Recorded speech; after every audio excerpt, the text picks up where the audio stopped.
दोस्तों इस वीडियो में हम स्लाइस क्रेडिट कार्ड को एनालाइज करेंगे। इस वीडियो में हम ये एनालाइज करेंगे कि ठीक है, मान लो हम स्लाइस क्रेडिट कार्ड के लिए अप्लाई करते हैं और मान लो हमें स्लाइस क्रेडिट कार्ड मिल भी जाता है। इस केस में मान लो हमने स्लाइस क्रेडिट कार्ड को यूज करना भी शुरू कर दिया, लेकिन इन केस इनकी एक आधी ईएमआई हम टाइम पर रीपे नहीं कर पाते, तो उस केस में हमारे ऊपर कितनी लेट पेमेंट फीस ये लोग लगाते हैं, कितना इंटरेस्ट ये लोग इंपोज करते हैं, ये सारी चीजें इस वीडियो में हम एनालाइज करेंगे। और दूसरी तरफ ऐसा नहीं कि सारे नेगेटिव पॉइंट से डिस्कस करेंगे, दूसरी तरफ कितने इनके कैशबैक्स हैं, कैसे इनका कैशबैक का सिस्टम काम करता है, इन सब के अलावा दूसरे क्या क्या फीचर्स और एडवांटेजेस हैं, ये सब कुछ भी हम इस वीडियो में एनालाइज करेंगे। वेल यहाँ पे मैं आपको बता दूं कि जब मैं इनकी लेट पेमेंट फीस, इनका इंटरेस्ट देख रहा था, तो एक बार के लिए मुझे खुद 2 बार पढ़ना पड़ा कि क्या सच में इतना ज्यादा इंटरेस्ट और इतनी ज्यादा लेट पेमेंट फीस ये लोग इंपोज करते हैं अगर मान लो आप एक आधी ईएमआई टाइम पर पे नहीं कर पाते। वेल यहाँ पर वीडियो को स्टार्ट करें, सबसे पहले हम यहाँ पर ये समझते हैं कि स्लाइस क्रेडिट कार्ड काम कैसे करता है। देखो यहाँ पे एक एग्जांपल लेके चलते हैं। मान लो मैं किसी भी तारीख को कहीं पर बाहर मॉल में गया, मैंने वहां पर शॉपिंग की, लेट से मैंने 9,000 रुपए की शॉपिंग की और वहां पर मैंने कार्ड स्वाइप किया, स्लाइस क्रेडिट कार्ड। मैं मॉल से बाहर निकला, मान लो मैं किसी भी किराने की दुकान पे गया, वहां पर मैंने कुछ सामान परचेज किया, लेट से मैंने वहां पर भी स्लाइस क्रेडिट कार्ड ही स्वाइप किया और पेमेंट मैंने वहां पर करी 6,000। यानी पूरे दिन में मैंने 2 जगह पर खर्चा किया, एक जगह मॉल में 9,000 रुपए का, दूसरी जगह किराने की दुकान पे मान लो 6,000 रुपए का, यानी मेरा टोटल बिल बन गया 15,000 रुपए का। अब यहां पर स्लाइस क्रेडिट कार्ड सिंपली ये बोलता है कि पूरे महीने में जितना भी आप खर्चा करोगे उसका बिल जनरेट होगा अगले महीने की 1 तारीख को, और आपको अगले महीने की 5 तारीख से पहले पहले अपना पूरा का पूरा बिल रीपे करना होगा। अब यहां पर जरूरी नहीं है कि अगले महीने की 5 तारीख से पहले पहले ही आपको पूरा बिल रीपे करना है। 2-3 ऑप्शंस आपको देता है रीपे करने के, उसमें से पहला ऑप्शन यही है कि पूरे महीने जो भी आपने खर्चा किया उसका बिल जनरेट होगा अगले महीने की 1 तारीख को, और अगर अगले महीने की 5 तारीख से पहले पहले आप अपना पूरा बिल रीपे कर देते हो तो इस केस में आपको स्लाइस क्रेडिट कार्ड कुछ कैशबैक देगा। अब ये कैशबैक कैसे काम करता है, तो यहां पर स्लाइस क्रेडिट कार्ड ये बोलता है कि मान लो जैसे हमारे केस में हमने 15,000 रुपए की शॉपिंग की और मान लो बिल हमारा जनरेट हुआ अगले महीने की 1 तारीख को, और अगले महीने की 5 तारीख से पहले पहले हमने इनका पूरा का पूरा पैसा रीपे भी कर दिया। तो इस केस में क्योंकि हमने 15,000 रुपए की शॉपिंग की है तो हमें 15,000 मोनीज क्रेडिट हो जाएंगे स्लाइस क्रेडिट कार्ड की तरफ से। अब ये मोनीज कैसे काम करते हैं, देखो जितनी अमाउंट की आप शॉपिंग करते जाओगे ना, उतनी ही अमाउंट के मोनीज आपके अकाउंट में क्रेडिट होते चले जाएंगे। मान लो आपने 1 लाख रुपए की शॉपिंग की तो स्लाइस क्रेडिट कार्ड आपको 1 लाख मोनीज दे देगा। अब ये मोनीज तभी मिलेंगे जब आप टाइम पर इनका पैसा पे करोगे, यानी जिस मंथ आप शॉपिंग कर रहे हो उसका बिल अगले महीने की 1 तारीख को जनरेट हुआ और अगले महीने की 5 तारीख से पहले अगर आप इनका पैसा रीपे करोगे तो सिर्फ उसी केस में आपको मोनीज क्रेडिट होंगे। अब आप 1 लाख रुपए की शॉपिंग करोगे तो आपको 1 लाख मोनीज मिल गए, 5 लाख की शॉपिंग करोगे तो 5 लाख मोनीज मिल जाएंगे। अब यहां पर कितने % का कैशबैक मिलेगा, अब हम इसे समझते हैं। देखो यहां पर स्लाइस क्रेडिट कार्ड सिंपली ये बोलता है कि मान लो आपके अकाउंट में 0 से लेकर के 3 लाख मोनीज इकट्ठे हो गए और मान लो आप इसे रिडीम करवाते हो, तो इस केस में जितने भी मोनीज हैं आपके पास उसका 1% कैलकुलेट कर लो, उतनी अमाउंट आपके अकाउंट में क्रेडिट हो जाएगी।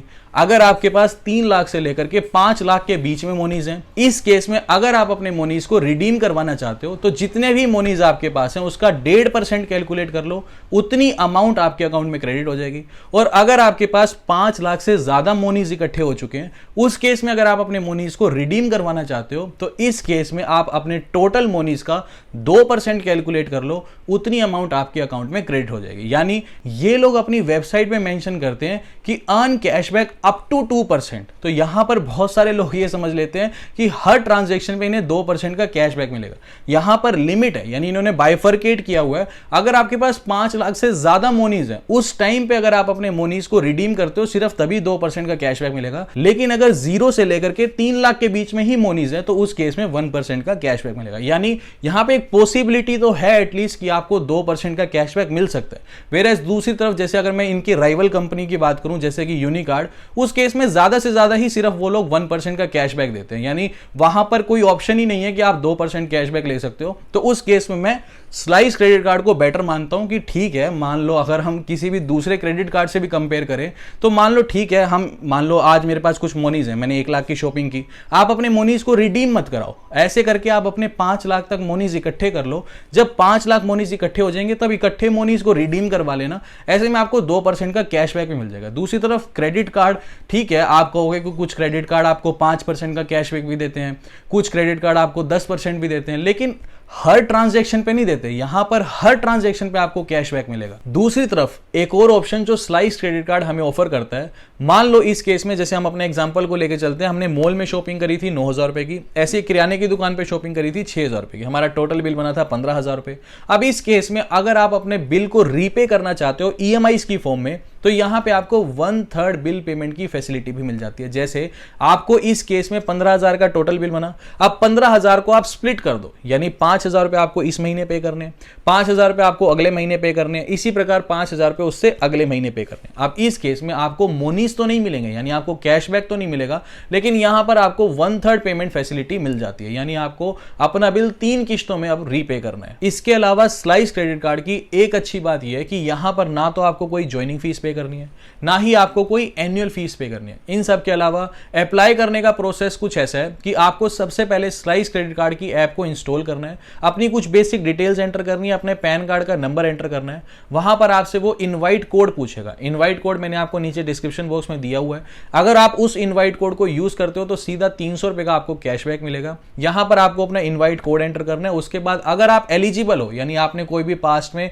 कोई भी डिफॉल्ट नहीं किया लोन का, तो इजीली आपको स्लाइस क्रेडिट कार्ड इश्यू हो जाएगा। अब यहां पर एक बार at the end of the video सबसे जरूरी चीज को हम डिस्कस कर लेते हैं कि मान लो अगर आप एक आधी ईएमआई इनकी टाइम पर रीपे नहीं कर पाते, तो उस केस में आपके ऊपर कितनी पेनल्टी फिर ये लोग इंपोज करते हैं। तो सबसे पहले ये लोग आपसे इंटरेस्ट चार्ज करते हैं। इंटरेस्ट ये लोग चार्ज करते हैं 5% पर मंथ, यानी साल का हो गया 60%। इंटरेस्ट के साथ साथ ये आपसे लेट पेमेंट फीस भी चार्ज करते हैं। अब लेट पेमेंट फीस इन्होंने बाइफरकेट की हुई है, जैसे ये लोग यहां पर बोल रहे हैं अगर आपकी जो आउटस्टैंडिंग अमाउंट है अगर वो 0 रुपीज से लेकर 500 रुपए के बीच में, तब ये लोग बोल रहे हैं कि आपसे कोई भी चार्ज नहीं लेंगे। अगर आपकी जो आउटस्टैंडिंग अमाउंट है वो 500 रुपए से 2,000 के बीच में, तब ये लोग आपके ऊपर चार्ज लगाएंगे 15 रुपए रोज का। यहां पे ध्यान देना, अभी मैं आपको पूरी कैलकुलेशन बताऊंगा। उसके बाद ये बोल रहे हैं कि अगर आपकी जो अमाउंट है वो 2,000 रुपए से लेकर के 10,000 रुपए के बीच में पेंडिंग है, तब ये लोग आपके ऊपर चार्ज लगाएंगे 40 रुपए डेली। आप इस कैलकुलेशन को ध्यान से समझो, यानी 40 रुपए डेली का चार्ज है, यानी महीने का ये लोग चार्ज लगाएंगे 1,200 रुपए। यानी अगर मैं 2,000 रुपए का डिफॉल्ट कर रहा हूं, यानी अगर मैं 2,000 रुपए टाइम पर रीपे नहीं कर रहा, तो ये लोग मेरे से एक महीने में 1,200 रुपए का लेट पेमेंट फीस चार्ज कर रहे हैं। यानी इस हिसाब से 60% की मेरे ऊपर लेट पेमेंट फीस ये लोग लगा रहे हैं मंथली। यानी साल का कितना हो गया 720%। आप इमेजिन करके देखो 720% की लेट पेमेंट फीस। आज किसी बैंक में एक एफडी ओपन करवाने जाऊं ना, तो बैंक मुझे सिर्फ 5% का रेट ऑफ इंटरेस्ट देता है साल का, और ये लोग मेरे ऊपर 720% की पेनल्टी इंपोज कर रहे हैं साल की लेट पेमेंट फीस, साथ में 60% का इंटरेस्ट भी इंपोज कर रहे हैं। यानी अब आप जोड़ लो 780% की पेनल्टी आपके ऊपर लगेगी।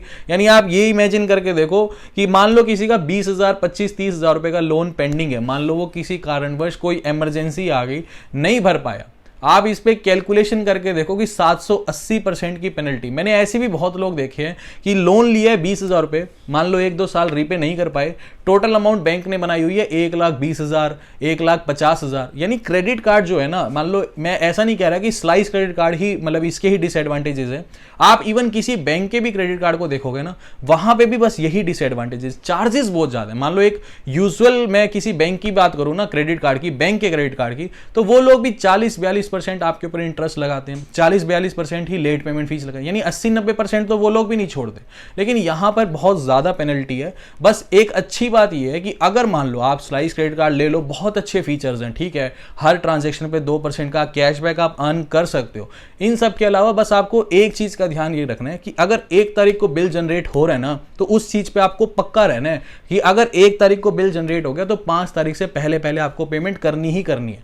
अगर आप इतने मैच्योर हो कि आपको इन सारी चीजों की समझ है कि ठीक है, मैं क्यों पेनल्टी मेरे ऊपर इंपोज हो, मैं टाइम पर बिल पे कर दूं, क्योंकि इनकी कमाई का मेन सोर्स ही यही है कि जितने ज्यादा लोग डिफॉल्ट करेंगे उतना ही ज्यादा कंपनी पैसा अर्न करेगी। तो यहां पर कैशबैक आपको मिल रहा है, बहुत अच्छी बात है, बस टाइम पर रीपे करो। दोस्तों यहां पर उम्मीद करता हूं कि स्लाइस क्रेडिट कार्ड के क्या क्या फीचर्स, एडवांटेजेस हैं, इन सब के अलावा हिडन चार्जेस क्या क्या है, ये सब कुछ आपको समझ आ गया। अभी के लिए this is the end of the video. Thanks for listening and thank you.